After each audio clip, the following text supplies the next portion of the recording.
சேர்க்க உங்களுக்கு நல்லதாக இருக்கிறது. ஆனால் இதில் ஒரு ஆலயம் நம்மளுக்கு எப்பொழுதும் இந்த ஆலயம் நம்மளுக்கு ஒரு குடும்பங்களுக்காக இங்கே தங்கிருக்கிற குடும்பங்களுக்காக எப்பொழுதும் ஆசை தருகிற ஆலயமாக நம்ம சொல்லிக்கிறோம். எப்பொழுதுமே நம்ம ஒரே குடும்பமாக இருக்கிறோம், குடும்பங்களாக இருக்கிறோம், வாய்ப்பேச்சால் நம்ம சொல்லுவோம். ஆனால் இந்த வாழ்க்கையில் அது இருக்காது. அதனால தான் நம்ம மாதாவை பரம்பரை நம்மளுக்கு வேண்டும். அதனால தான் ஒரே குடும்பமாக நம்ம யாருக்கு என்னாலும் நான் உங்களுக்காக இருக்கிறேன்.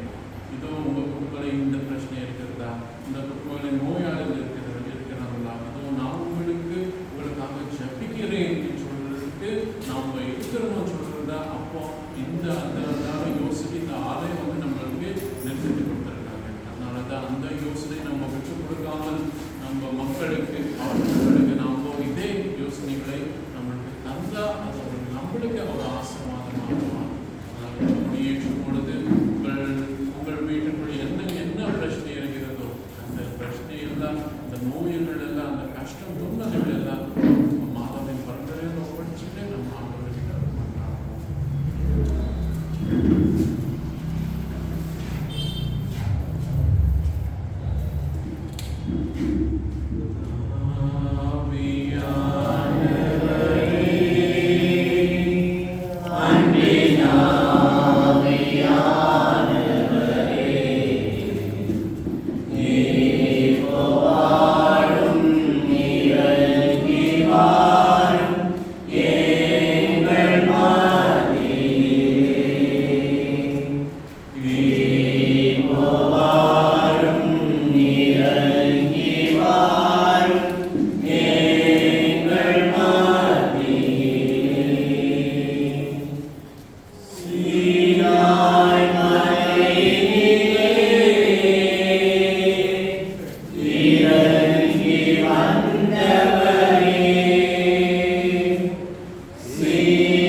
தந்தை மகன் தூய ஆவியாரின் பெயராலே எல்லாம் நல்லா இருக்கீங்களா?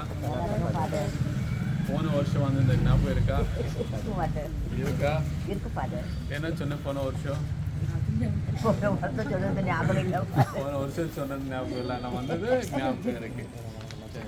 போன வருஷம் நான் வந்து சொன்னிருந்தேன், நம்ம கொடி ஏற்றும் பொழுது நம்ம இது ஆண்டவரின் சாம்ராஜ்யமாக இருக்கிறது என்பது நாங்கள் போன வருஷம் வந்தபோது சொன்னேன். என்ன சொன்னேன்? நம்ம ஒரு ராஜாக்கே ஒரு கொடி ஏற்றுறோம், நம்ம தேசிய கொடி நம்ம ஏற்றுறோம். அதனாடி நாட்டுக்காக நம்ம கொடி ஏற்றுறோம். எதுக்காக ஏற்றுறோம்? இது நம்ம நாடு, இது நம்ம தேசம், அதே ராஜா இது என்னுடைய சாம்ராஜ்யம் சொல்றதுக்காக தான் அது கொடி ஏற்றேன். அதே இடத்துல வேற இன்னொரு ராஜா வந்து கொடி ஏற்ற என்ன ஆகும்? வேற ராஜ்யமாக மாறிடும். அதே போல இந்த சாம்ராஜ்யத்துக்கு நாம் அன்னை கொடி ஏற்றும் பொழுது இது அன்னை நம்மளுக்கு பாதுகாவலியாகவும் ஒரு பரிந்துரையால் நம்மளெல்லாம் வந்து ரட்சிப்பதற்காகவும் நம்ம இந்த கொடி ஏற்று இங்கே நிறைந்திருக்கிறோம். ரெண்டாவது வந்து நம்மளுக்கு புனித அகஸ்டின் அவர் சொல்லுகிறார், நம்ம உயிர் எழுத்தும் போது நம்மளுக்கு தெரியாது நம்ம கிறிஸ்துவாக வாழ்வோமா இல்லை இன்னொரு பங்கில் நம்ம சேருவோமா எனக்கு தெரியாது. ஆனால் நம்ம உயிர் எடுத்து அந்த நம்ம வாழ்வை வாழும்போது நம்மளுக்கு ரட்சணை என்பது நம்மளுக்கு தேவை. அந்த ரட்சணைக்காக இந்த மாதா நம்மளோடு இருக்கிறார். நம்ம அந்த ரட்சணைக்காக மாதா தம்மை வாழ்க்கையை அர்ப்பித்து, இதோ ஆண்டவரே, இதோ நான் உங்களுக்கு அடிமையாக இருக்கிறேன்னு சொல்லி நம்மளுக்கு அந்த மாதா நம்மளுக்கு மாதிரியாகவும் ஒரு எக்ஸாம்பிளாகவும் நம்மளுக்கு இருக்கிறார். அதனால தான் இந்த கொடியேற்றும் பொழுது உங்கள் குடும்பத்தில் ஏதாவது பிரச்சனை இருந்தால், ஏதாவது குடும்பத்தில் ஏதாவது அது நோய்கள் இருந்தால், அந்த குடும்பத்தில் முக்கியமாக குழந்தைகள் படிப்பதற்காக, இந்த ஒரு நல்ல வாழ்வுக்காக மற்றும் மாதாவின் ஆசீர்வாதம் தினந்தோறும் இந்த குடும்பம் மேல் இருப்பதற்காக நம்ம ஜெபிப்போம். சரிங்களா?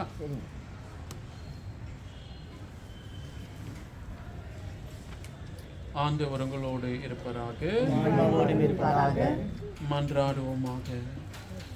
அன்பு தந்தையே இறைவா, எங்களை பாதுகாத்து பரிமரித்து வழிநடத்துவர் நீரே. புனித கன்னிமரியான் எங்களுக்கு தாயாக தந்து அவர் வழியாக நாங்கள் உமது திருமகன் கிறிஸ்துவை பின்பற்றி எங்களுக்கு வழி காட்டினீரே. செல்வனாகி என்றும் நாங்கள் அழைக்கப்படும் இதோ இந்த அன்னை திருக்கொடியை ஆசீர்வதித்து புனிதப்படுத்தியவர்களும் அவரின் பரிந்துரையால் நாங்கள் மன்னக செல்வங்களாய் மொழிகளுடன் வாழ்வும் விண்ணக செல்வங்களாய் நிறைவு பெறும் எங்களுக்கு அருள்தருளும். எங்கள் ஆண்டவராகிய இயேசு கிறிஸ்து வழியாக உம்மை மன்றாடுகின்றோம். ஆமென்.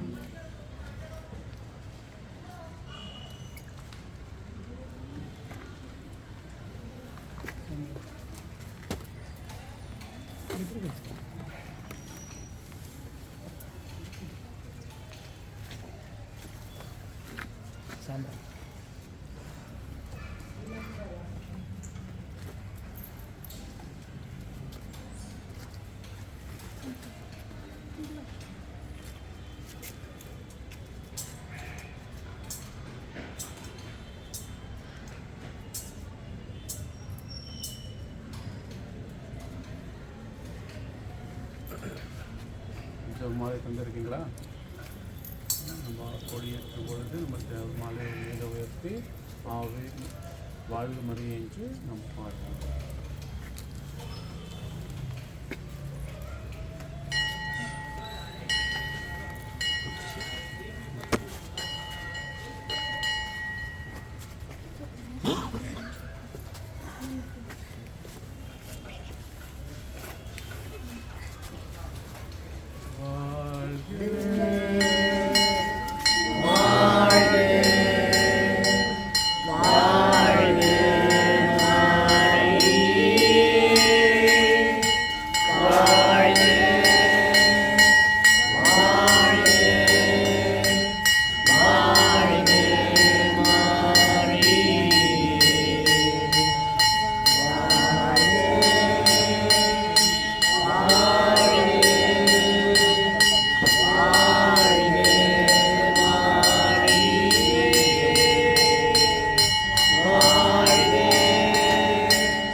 உடைய சித்தம் பரலோகத்தில் செய்யப்படுவது போல உலகிலும் செய்யப்படுவதாக. எங்கள் அன்றாட உணவை எங்களுக்கு இன்று தாரும்.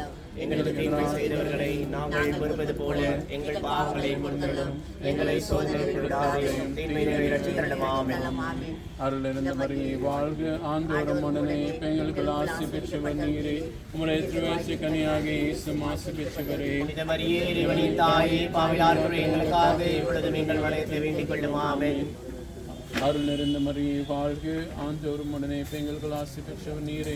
உம்முடைய திருவயிற்று கனியாக இயேசு ஆசீர்வதி பெற்றவரே. மரியாயே, சர்வேசுடைய மாதாவே, பாவிலார்க்குரிய எங்களுக்காக இப்பொழுதும் எங்கள் மரணத்தை வேண்டிக் கொள்ளும். ஆமென். அருள் நிறைந்த மரியே வாழ்க, ஆண்டவரும் உடனே பெண்களுக்கு ஆசி பெற்றவர் நீரே. உம்முடைய திருவயிற்று கனியாக இயேசு ஆசீர்வதிக்க பெற்றவரே. புனித மரியே, இறைவனின் தாயே, பாவிலார்க்குரிய எங்களுக்காக இப்பொழுதும் எங்கள் மரணத்தை வேண்டிக் கொள்ளும். ஆமென். ஆண்டவர் உங்களோடு இருப்பதாக. ஆன்மாவோடு இருப்பதாக. எல்லா வல்ல இறைவன் தந்தை, மகன், தூய ஆவியார் எல்லாரையும் ஆசீர்வதிப்பாராக.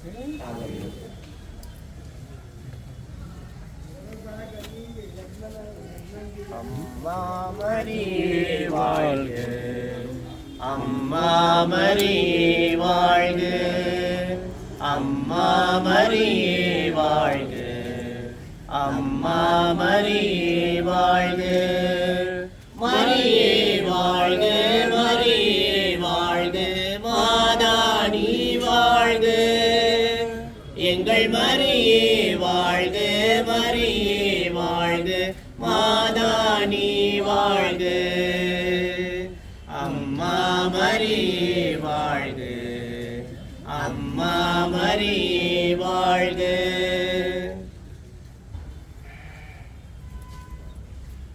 தந்தை, மகன், தூய ஆவியாரின் பெயராலே. ஆமென்.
எல்லாம் வர